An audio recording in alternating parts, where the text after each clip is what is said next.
दर्शक महानुभावहरू नमस्कार। आज मिति विक्रम सम्म 2080 साल वैशाख 31 गते आइतबार, ईस्वी सम्म 2023 मे 14 तारिक। आजको शुभ बिहानीसँगै स्मार्ट खबरको न्युज अपडेटमा यहाँहरूलाई हार्दिक स्वागत छ। म आर्यन न्युपानी।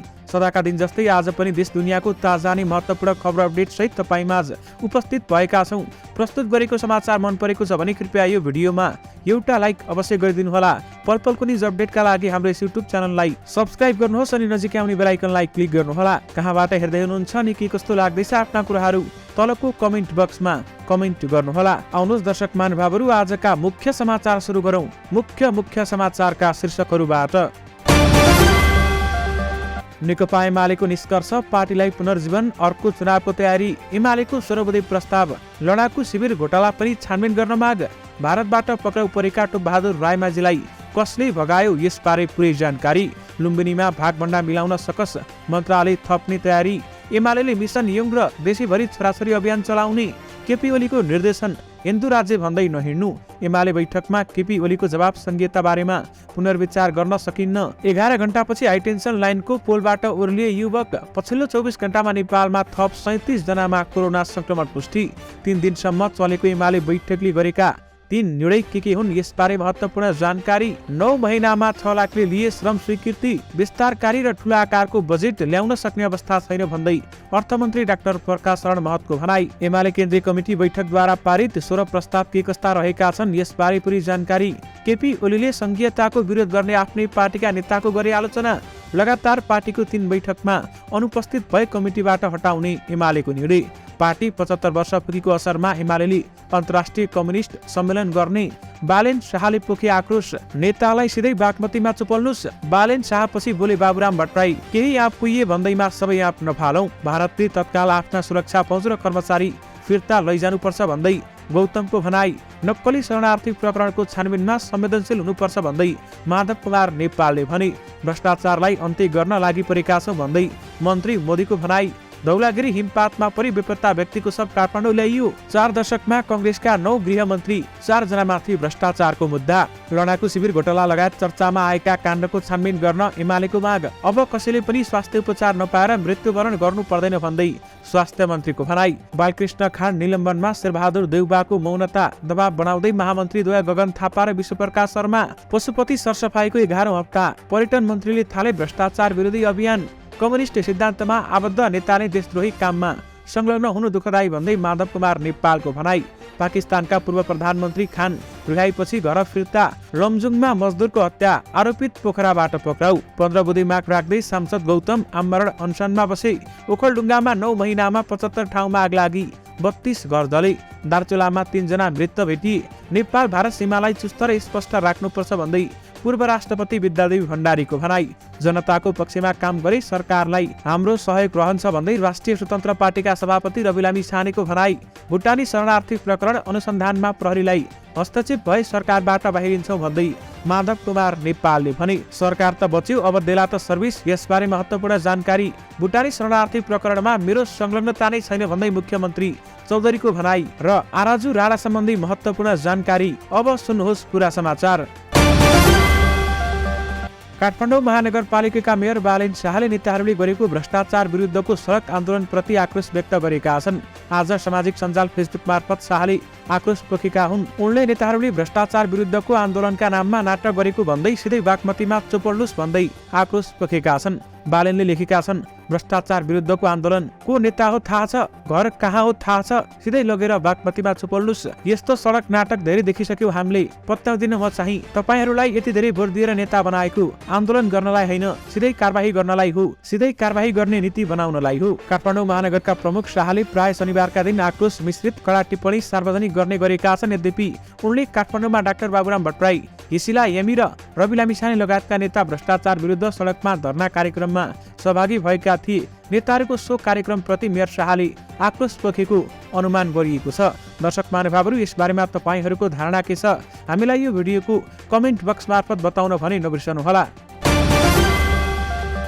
दर्शक महानुभावहरू, टोपबहादुर रायमाझी सम्बन्धी एउटा ठूलो खबर आएको छ। नक्कली भुटानी शरणार्थी प्रकरणमा प्रहरीले पक्राउ पूर्जी जारी गरेपछि फरार भएका पूर्व मन्त्री टोपबहादुर रायमाझी भारतबाट पक्राउ परेका छन्। रायमाझीलाई भारतीय प्रहरीले भारतको उत्तर प्रदेशबाट पक्राउ गरेको हो। यो समाचार dcnepal.com मा छापिएको छ। रायमाझी पक्राउ परेपछि त्यसको जानकारी नेपाललाई पनि गराइएको थियो। स्रोतका अनुसार सो कुरा प्रधानमन्त्री पुष्पकमल दाहाल प्रचण्डसम्म पुग्यो। त्यसपछि रायमाझीलाई लिन सीआईबीको टोली भैरवा पुगेको थियो। भारतको उत्तर प्रदेशबाट पक्राउ परेका रायमाझीलाई भारतले भैरवामा ल्याएर नेपाललाई बुझाउने तय भएको थियो। त्यसपछि रायमाझीलाई लिन सीआईबीको टोली भैरवा पुगेको थियो, तर भारतीय प्रहरीले रायमाझीलाई शनिबार बुझाएनन्। प्रहरी स्रोतका अनुसार रायमाझी पक्राउ परेपछि फेरि भाग्न सफल भएका छन्। उनलाई कसले भगायो भन्ने बारेमा खुल्न नसकेको प्रहरी स्रोतले बताएको छ।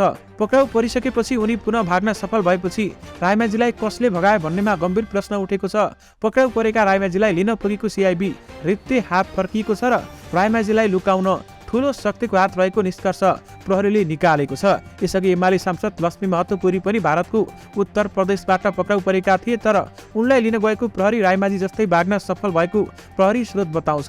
कोइरी र रायमाझीलाई भगाउने शक्ति एउटै भएको प्रहरी स्रोतको दाबी छ। अहिले रायमाझी भाग्न सफल भए पनि उनी चाँडै पक्राउ पर्ने प्रहरीले दाबी गरेको छ। रायमाझीलाई नक्कली भुटानी शरणार्थी प्रकरणमा प्रहरीले पक्राउ पूर्जी जारी गरेपछि उनी बुटवलबाट फरार भएका थिए। सो प्रकरणमा पूर्व गृहमन्त्री बालकृष्ण खाँड, बालवाला सचिव टेकनारायण पाण्डे, सुरक्षा विज्ञ डाक्टर इन्द्रजित राई लगायत 12 जनालाई प्रहरीले पक्राउ गरिसकेको छ, यानि कि उहाँहरू हिरासतमा हुनुहुन्छ। नेकपा एमालेका अध्यक्ष केपी शर्मा ओलीले पार्टी केन्द्रीय सदस्यहरूलाई हिन्दू राज्यको पक्षमा धारणा नराख्न निर्देशन दिएका छन्। आज सकिएको केन्द्रीय कमिटी बैठकमा अध्यक्ष ओलीले नेताहरूलाई पार्टीको दर्शन र विचार सम्झन आग्रह समेत गरेका छन्। 2-4 जनाले हिन्दू राज्य भन्छन्, उनीहरूकै कुरा मानेर हिँड्ने होइन, पार्टीको दर्शन र सिद्धान्ततिर ध्यान दिनुपर्छ, ओलीले बैठकमा भनेका छन्।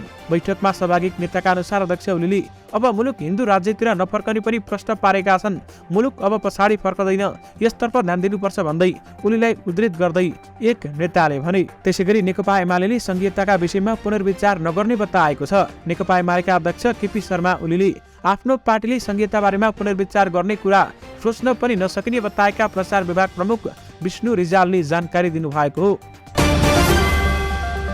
काठमाडौँ महानगरपालिकाका मेयर बालेन शाहले सामाजिक सञ्जालमा कडा टिप्पणी गरे लगत्तै नेपाल समाजवादी पार्टीका अध्यक्ष डाक्टर बाबुराम भट्टराईले उनलाई घुमाउरो शैलीमा जवाब फर्काएका छन्। भट्टराईले गणतन्त्रका संस्थापकहरूलाई सोलो डोलो रूपमा नसाप्न आग्रह गर्दै क्रान्तिकालमा आफ्नो टाउको मूल्य तोकिएको प्रसङ्ग जोड्दै त्यस सम्बन्धी पत्रिकामा छापिएको सूचना पनि सार्वजनिक गरेका छन्। उनले प्रतिगामी हल्लाको पछि नलाग्न आग्रह गर्दै नेतालाई गाली गर्दा न्याउरी मारी पछुतो हुने कुरा उल्लेख गरेका छन्। उनले आफ्नो स्टाटसमा न्याउरी मारी पछुतो शीर्षकको लघु कथा समेत उल्लेख गरेका छन्। शनिबार डाक्टर भट्टराई भ्रष्टाचारको विरोध गर्दै सडकमा धरनामा बसेका थिए। उनलाई लक्षित गर्दै काठमाडौँका मेयर बालेन शाहले घुमाउरो शैलीमा स्टाटस लेखेपछि भट्टराईले पनि घुमाउरो शैलीमै जवाब फर्काएका छन्। अहिले सामाजिक सञ्जालमा बाबुराम भट्टराई र बालेन शाहबीच जुहारी चलेको छ। दर्शक बाबुहरू, 2046 सालको ऐतिहासिक जनआन्दोलनपछि बहुदलीय व्यवस्था आएता मुलुकले 25 जना गृहमन्त्री पाएको छ, जसमध्ये नेपाली कङ्ग्रेसका तर्फबाट 9 जना नेताले गृह मन्त्रालय सम्हालिसकेका छन्। गृह मन्त्रालय सम्हाल्नेको दल विलय गराएर कङ्ग्रेसमा प्रवेश गरेका नेता समेत गरी कङ्ग्रेसका 10 नेताले गृह मन्त्रालयको कमान्ड गरिसकेका छन्। तर हालसम्म कङ्ग्रेसका 4 जना पूर्व गृहमन्त्री भने अपराध अनुसन्धानमा तानिएका छन्। पञ्चायती व्यवस्था ढलेपछि गठित पहिलो सरकारका गृहमन्त्री योग प्रसाद उपाध्यायदेखि वर्तमान गृहमन्त्री नारायण काजी श्रेष्ठसम्म आइपुग्दा कङ्ग्रेसका मात्रै 3 जना पूर्व गृहमन्त्री प्रहरी हिरासतमा पुगेका छन्। त्यसरी हिरासतमा पुग्ने पूर्व गृहमन्त्रीहरूमा खुमबहादुर खड्का, गोविन्दराज जोशी र बालकृष्ण खाँड रहेका छन्। अर्का पूर्व गृहमन्त्री विजय कुमार गच्छेदारले भने प्रहरी हिरासतमा जानबाट आफूलाई जोगाएर एकैपटक अदालतमा उपस्थित भएर धरोटी रकम समेत बुझाएका थिए। 4 दशकमा कङ्ग्रेसका 9 गृहमन्त्री भन्दा 4 जनामाथि भ्रष्टाचारको मुद्दा दायर गरेको छ भने कङ्ग्रेसले अहिलेसम्म कुनै पनि भ्रष्टाचारमा मुछिएका गृहमन्त्रीहरूलाई कारबाही भने गरेको छैन। दर्शक महानुभावहरू, यसबारेमा तपाईँहरूको धारणा के छ हामीलाई यो भिडियोको कमेन्ट बक्स मार्फत बताउन भने नबिर्सनुहोला। नेकपा एमाले लडाकु शिविर घोटाला लगायतका चर्चामा आएका सबै काण्डहरूको छानबिन गर्न सरकारसँग माग गरेको छ। पार्टी केन्द्रीय कार्यालय च्यासलमा बसेको केन्द्रीय कमिटी बैठकमा 16 बुधे समसामयिक प्रस्ताव पारित गर्दै एमाले सो माग गरेको हो। लडाकु शिविर घोटाला काण्ड लगायत चर्चामा आएका सबै काण्डहरूको निष्पक्षतापूर्वक छानबिन गरी अघि बढाउन सम्बन्ध निकायसँग समक्ष आह्वान गर्दछौँ। यस्ता छानबिनमा पार्टीको पूर्ण सहयोग रहने विश्वास दिलाउन चाहन्छौँ, बैठकमा पारित भएको प्रस्तावमा भनिएको छ। त्यसैगरी नेकपा एमाले युवाहरूमा पार्टी कामको विस्तार गर्न मिसन योङ अभियान सञ्चालन गर्ने भएको छ। 2 महिनासम्म देशभर सञ्चालित मिसन ग्रासरुटको अभियान अभियानमा युवा आकर्षण र युवा सहभागिता विस्तार गर्न जरुरी देखिएको भन्दै एमाले मिसन यङ अभियान सञ्चालन गर्ने निर्णय गरेको हो, जसमा देशैभरि छोराछोरी नारा दिएर पार्टी कार्यकर्ताको घर घरबाटै युवा कार्यक्रम सञ्चालन गरिने पनि उल्लेख गरिएको छ। नक्कली भुटानी शरणार्थी प्रकरणमा नेपाली कांग्रेसका केन्द्रीय सदस्य तथा पूर्व गृहमन्त्री बालकृष्ण खाँडलाई प्रहरीले पक्राउ गरेको 4 दिन बित्दा समेत पार्टीले उनलाई निलम्बन गरेको छैन। बिहीबार बसेको कांग्रेसको पदाधिकारी बैठकले पनि उनलाई तत्काल कारबाही नगर्ने निर्णय गरिसकेको छ। यही प्रकरणमा मुछिएका नेकपा एमालेका सचिव टोपबहादुर रायमाझीलाई भने पार्टीले निलम्बन गरेको छ। तर सत्तासीन दल कांग्रेसले भने खाँडप्रति उदारता देखाएको कांग्रेसका भित्रैका नेताहरूको बुझाइरहेको छ। खाँडलाई निलम्बन गर्ने वा नगर्ने भन्ने बारेमा कांग्रेसभित्र 2 किसिमको धारणा छ। सभापति निकटका मानिस खाँडलाई तत्काल निलम्बन नगर्ने पक्षमा देखिएका छन् भने महामन्त्रीहरू तत्काल निलम्बन गरेर छानबिनमा सहयोग गर्नुपर्ने पक्षमा छन्। यो अवस्था कतिसम्म स्पष्ट छ भने महामन्त्रीद्वयले शनिबार काठमाडौँमा 2 ठाउँमा भएको भ्रष्टाचार विरोधी प्रदर्शनमा सहभागी हुन जनतालाई आफै निम्ता दिएका थिए। यसले पनि कांग्रेसमा खाँडलाई हेर्ने दृष्टिकोणमा देखिएको ध्रुवीकरणको किस्सा बुझ्न सकिन्छ। यद्यपि बालकृष्ण खाँडको निलम्बन बारेमा शेरबहादुर देउवाले मौनता सारेका छन् भने महामन्त्रीहरूले भने दबाब बढाइरहेका छन्।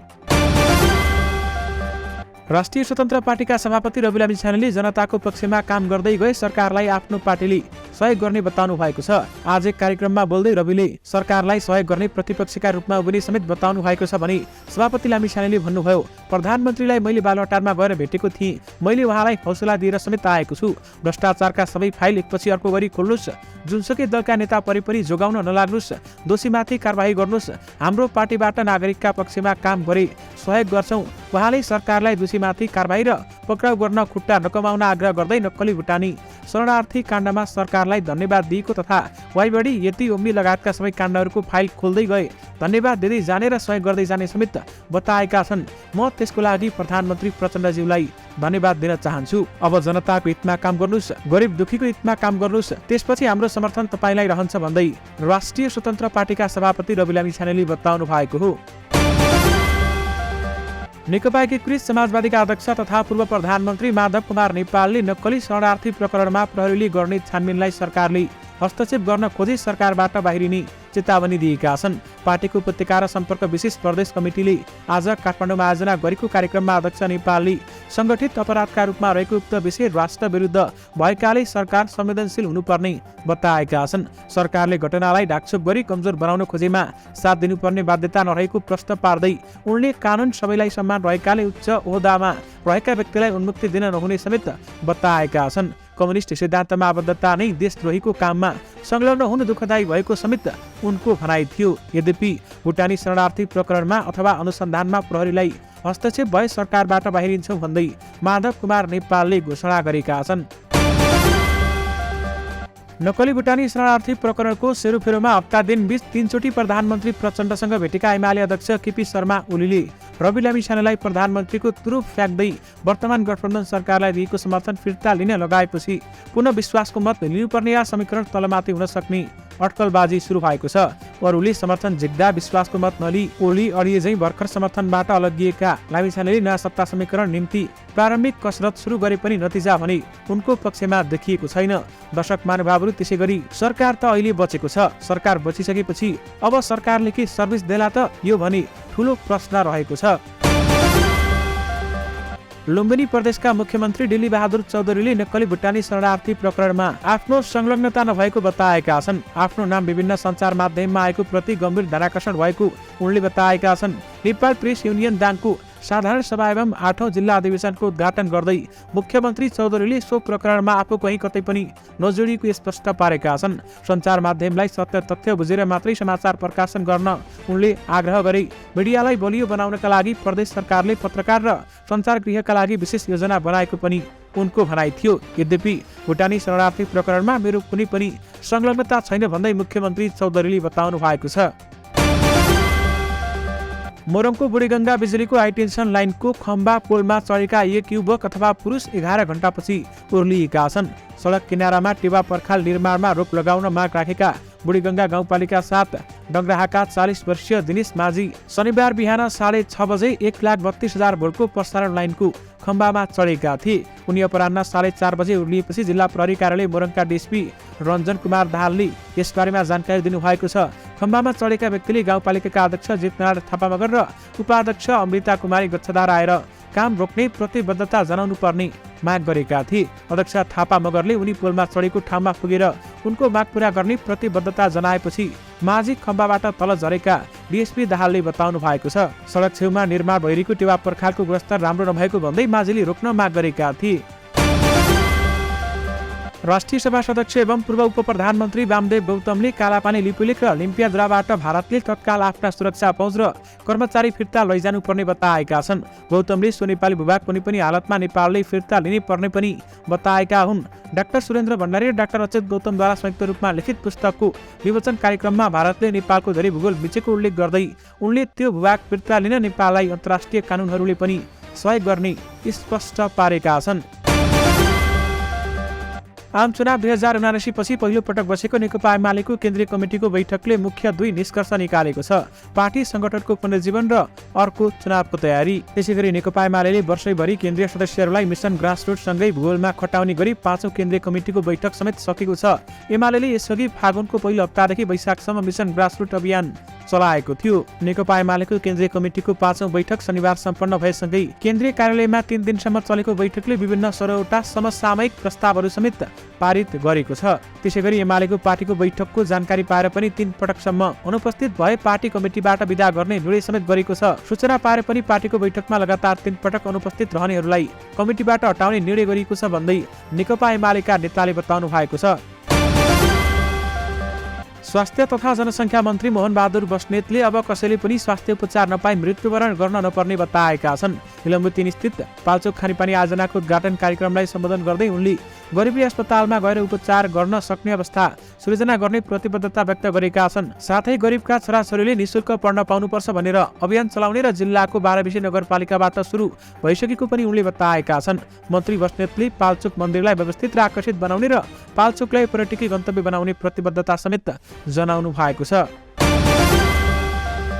पाकिस्तानका पूर्व प्रधानमन्त्री इमरान खान आफ्ना समर्थक र सुरक्षा बलबीच केही दिनदेखि जारी झडपलाई गैरकानुनी घोषित गरेपछि शनिबार रिहाईपछि घर फर्किएका छन्। गत वर्षको अप्रिलबाट सत्ताबाट हटाइएता दर्जनौं कानुनी मुद्दामा मुछिएका एक समयका सुप्रसिद्ध क्रिकेटर समेत रहेका पूर्व प्रधानमन्त्री खानलाई जमानतमा रिहा गरिएको हो। उनको पक्राउपछि आक्रोशित समर्थकहरूले सरकारी भवनहरूमा आगजनी गरेका थिए भने सडकहरू अवरुद्ध गरेका थिए। उनीहरूले सेनाको सम्पत्तिमा समेत क्षति पुर्याएका थिए। रिहा भएपछि इस्लामाबाद उच्च अदालतबाट खानले एएफपीसँग भने देशको सबैभन्दा ठूलो पार्टीका प्रमुखलाई षड्यन्त्रपूर्वक अपहरण गरिएको थियो, उच्च अदालतबाट अपहरण गरिएको थियो र सिङ्गो राष्ट्रको सामुन्ने अपहरण गरिएको थियो भन्दै उनले बताएका छन् र उनी अहिले घरमा पुगेका छन्। ओखलढुङ्गामा चालु आर्थिक वर्षको 9 महिनामा 75 ठाउँमा आगलागी हुँदा 32 घर जलेका छन्। आगलागीबाट 32 घर र 9 गोठ जलेका हुन्। आगलागीमा परेर 228 पशु चौपा मरेका छन् भने सबैभन्दा खसी बाख्रा 140 वटा जलेर मरेको जिल्ला प्रहरी कार्यालयको अभिलेख छ। भैँसी, गोरु, गाई, सुँगुर, खसी र कुखुरा समेत जलेर मरेका छन्। 32 घर जल्दा धनमालका अतिरिक्त नगद र सुन समेत जलेको छ। यसरी आगो लागेर 4,71,52,100 रुपियाँ बराबरको क्षति भएको जिल्ला प्रहरी कार्यालय ओखलढुङ्गाका सूचना अधिकारी देवदासले हामीलाई जानकारी दिनुभएको छ। दार्चुलामा 3 जना मृत फेला परेका छन्। जिल्लाको मल्लिकार्जुन गाउँपालिका 2 का 1 जना भारतीय नागरिक मृत फेला परेका जिल्ला प्रहरी कार्यालय दार्चुलाका सूचना अधिकारी ज्ञानेन्द्र बहादुर सिंहले जानकारी दिनुभएको छ। उनका अनुसार भिरबाट लडेर मल्लिकार्जुन गाउँपालिका 8 ससकोटका 40 वर्षीय जयराम लुहारको मृत्यु भएको छ।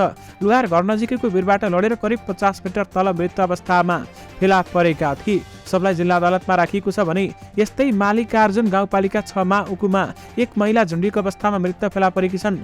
त्यसैगरी यसैबीच शनिबार महाकाली नदी किनारमा एक भारतीय नागरिकको शव फेला परेको छ। नियुक्त भएको 2 सातासम्म लुम्बिनीका मुख्यमन्त्री डिल्लीबहादुर चौधरीले मन्त्री परिषद विस्तार गर्न सकेका छैनन्। बजेट ल्याउने बेला नजिकै गर्दा मन्त्री परिषद जम्मा 4 सदस्यीय छ, तर मन्त्रीहरू बिना विभागीय छन्। 14 वैशाखमा नियुक्त भएका मुख्यमन्त्री चौधरीले 6 दिनमै विश्वासको मत लिएका थिए, तर सत्ता साझेदार दलहरूबीच मन्त्रालयको भागभण्डा नमिलेको र दलहरूले मन्त्री छनौट गर्न नसक्दा सरकार विस्तारमा ढिलाइ भएको हो। विशेष गरी लुम्बिनीमा भागभण्डा मिलाउन सकस परेको छ भने मन्त्रालय थप्ने तयारी गरिएको छ। पछिल्लो 24 घण्टामा नेपालमा थप 37 जनामा कोरोना भाइरस कोभिड-19 को संक्रमण पुष्टि भएको छ। स्वास्थ्य तथा जनसङ्ख्या मन्त्रालयका अनुसार 247 जनामा PCR परीक्षण गर्दा 11 जना र 2147 जनामा एन्टिजन परीक्षण गर्दा 26 जना गरी 37 जनामा कोरोना भाइरस संक्रमण पुष्टि भएको हो। पछिल्लो 24 घण्टामा कोरोना भाइरसका संक्रमणका कारण कसैको पनि मृत्यु भएको छैन र 14 जना कोरोना संक्रमित निको भई डिस्चार्ज भएका छन्। चालु आर्थिक वर्षको 9 महिनामा 6 लाख नेपालीले श्रम स्वीकृति लिएका छन्। गत साउनेता 5,48,664 पुरुष र 53,489 महिला गरी कुल 6,02,153 जनाले श्रम स्वीकृति लिएको वैदेशिक रोजगार विभागले जनाएको छ। यो नयाँ श्रम स्वीकृति र पुनः श्रम स्वीकृति लिनेको संख्या हो। प्रत्येक दिन 2000 बढीले श्रम स्वीकृति लिने गरेका छन्। दर्शक महानुभावहरू, सबैभन्दा बढी मलेसिया, साउदी अरेबिया, कतार र संयुक्त अरब इमिरेट्स UAE का लागि श्रम स्वीकृति जारी भएको देखिएको छ। अर्थमन्त्री डाक्टर प्रकाश शरण महतले आगामी आर्थिक वर्षका लागि विस्तारकारी र ठूलो आकारको बजेट ल्याउन सक्ने अवस्था नरहेको बताएका छन्। आर्थिक विकास तथा प्रशासन अनुसन्धान केन्द्र र राष्ट्रिय आविष्कार आर्थिक कारोबार समाज नेपालले काठमाडौँमा आयोजना गरेको आगामी आर्थिक वर्ष 2080-81 को बजेट सन्दर्भमा छलफल तथा सुझाव संकलन कार्यक्रममा अर्थमन्त्री महतले स्रोतका सीमितका कारण ठूलो आकारको बजेट ल्याउन सम्भव नहुने बताएका हुन्। अहिले सबैभन्दा ठूलो चुनौतीका रूपमा राजस्वको न्यूनता देखिएको छ। विस्तारकारी र ठूलो आकारको बजेट ल्याउन सीमितमा छन् भन्दै उनले भनेका छन्। विशेष गरी विस्तारकारी र ठूलो आकारको बजेट ल्याउन सक्ने अवस्था छैन भन्दै अर्थमन्त्री डाक्टर प्रकाश शरण महतको भनाइरहेको छ। संघीय मामिला तथा सामान्य प्रशासन मन्त्री अमरलाल मजुले भ्रष्टाचारको गन्ध मात्रै आए जो कोहीलाई पनि कारबाही हुने बताएका छन्। प्रेस सेन्टर नेपाल काठमाडौँको आर्थिक साधारण सभालाई सम्बोधन गर्दै मन्त्री मजुले भ्रष्टाचार नियन्त्रणमा सरकार पूर्ण रूपमा लागि परेको र कोही कसैलाई पनि छुट नदिने बताएका छन्। उनले भनेका छन्, विभिन्न मन्त्रालयमा हाम्रै मन्त्रालय मातहतका कर्मचारी हुनुहुन्छ। मैले सबैलाई भनेको छु, भ्रष्टाचारको गन्ध मात्रै आएको खण्डमा पनि कारबाही हुन्छ। गत वर्षको असार 20 गते धौलागिरी हिमालमा भएको भारी हिमपातमा परेर हराइरहेका माउन्टेन गाइड रामबहादुर तामाङको शव शनिबार बेस क्याम्पबाट नेपाली सेनाको हेलिकप्टर मार्फत काठमाडौँ ल्याइएको छ। तामाङ धौलागिरी हिमाल आरोहणको लागि कोरियाली नागरिकको टोली लिएर जाने क्रममा भएको भारी हिमपातका कारण बेपत्ता भएका थिए। त्यस बेलादेखि नै निस्को उद्धारका लागि विभिन्न प्रयासहरू गरिँदै आइएकोमा प्रतिकूल मौसमका कारण कठिनाइ भएको थियो। पछिल्लो पटक नेपाली सेनाको सहयोगमा शेर्पा आरोहीहरू सम्मिलित टोलीले वैशाख 28 र 29 गते खोज्ने क्रममा करिब 5000 मिटरको उचाइमा रहेको उनको शवलाई बेस क्याम्पमा ल्याएको थियो। लमजुङको मध्य नेपाल नगरपालिका 8 लाङदी पारी मिदिम खोला जलविद्युत आयोजनाको ड्याम साइडमा काम गर्ने एकजना मजदुरको हत्या भएको छ। खोटाङको दिक्तेल रूपाकोट मजुवागढी नगरपालिका 15 का 29 वर्षीय अर्जुन रम्तेलले छिमेकी 25 वर्षीय सुनिल श्रेष्ठलाई चक्कु प्रहार गरी हत्या गरेको प्रहरीले जनाएको छ। प्रहरीका अनुसार शुक्रबार राति 10 बजेतिर रम्तेलले धारिलो हतियार चक्कु प्रहार गर्दा श्रेष्ठ गम्भीर घाइते भएको र उपचारका लागि स्थानीय अस्पताल हुँदै थप उपचारका लागि पोखरा लाने क्रममा शनिबार बिहान उनको मृत्यु भएको समेत प्रहरीले जनाएको छ। घटनामा संलग्न अर्जुन रम्तेल र मृतक सुनिल श्रेष्ठ छिमेकी रहेको दुवैजनाले मिरिम खोला जलविद्युत आयोजनाको ड्याम साइडमा मजदुरी काम गर्दै आएका थिए भन्दै बताइएको छ। अहिले हत्यारा रम्तेललाई पक्राउ गरिएको छ। नेपाली कांग्रेसका केन्द्रीय सदस्य तथा पूर्व सिंचाई मन्त्री सञ्जय कुमार गौतम आमरण अनसनमा बसेका छन्। बर्दियाको विकासका लागि 15 बुँदे मागसहित आमरण अनसन सत्याग्रहमा बसेका हुन् भने जिल्ला प्रशासन कार्यालय बर्दिया मार्फत प्रधानमन्त्रीलाई ज्ञापन पत्र बुझाएपछि बबई नदीको जब्दी घाटमा भासिएको पुलमुनि नदी तटमा अनसन सुरु गरेका हुन्। बर्दियाली जनताले 3 पटक आफूलाई जिताए पनि विकासको मुद्दामा सरकारले कहिल्यै सहयोग नगरेकाले गौतमले गुनासो गरे। उनले सबै दल एवं नागरिकहरूलाई सहभागिताका लागि आग्रह गरेका छन् र माग पूरा नभएसम्म अनसन जारी रहने उहाँको भनाइ रहेको छ। पूर्व राष्ट्रपति विद्यादेवी भण्डारीले नेपाल भारत बीचको भौगोलिक सीमालाई चुस्त र स्पष्ट राख्नुपर्ने बताएकी छन्। कालापानी लिपुलिक र लिम्पियाधुरा नेपाली भूभाग भएको उल्लेख गर्दै उनले दुई मुलुक बीचको भौगोलिक सीमालाई सम्पूर्ण रूपले चुस्त र स्पष्ट राख्नुपर्ने औल्याएकी हुन्। काठमाडौँमा आयोजित एक कार्यक्रममा उनले दुई देशबीच सदियौंदेखि रहँदै आएको जनस्तर सांस्कृतिक र कूटनीतिक सम्बन्धलाई थप सुदृढ र सुमधुर तुल्याउन पनि भौगोलिक सीमा सम्बन्धी सबै समस्या हल गरेर अघि बढ्नुपर्नेमा जोड दिएकी छन्। कालापानी लिपुलिक र लिम्पियाधुरा नेपालले आफ्नो नक्सामा समावेश गरेर संविधानको अङ्ग बनाएसँगै मुलुकको सार्वभौमिकता, राष्ट्रिय एकता र राष्ट्रियताप्रति ऐतिहासिक रूपमै नयाँ चेतनाको सञ्चार भएको उल्लेख गरेकी छन्। त्यसलाई कार्यान्वयनमा लैजाने दुई मुलुकका राजनीतिक तथा कूटनीतिक नेतृत्वले विशेष ध्यान दिनुपर्ने उहाँले बताउनु भएको छ। संस्कृति पर्यटन तथा नागरिक उड्डयन मन्त्री सुदन किराँतीको नेतृत्वमा सुरु भएको 3 महिने पशुपति सरसफाई अभियानको 11औं हप्ता आज पूरा भएको छ। 11औं हप्ता आइपुग्दासम्म भ्रष्टाचार विरोधी अभियान पनि जोडिएको छ।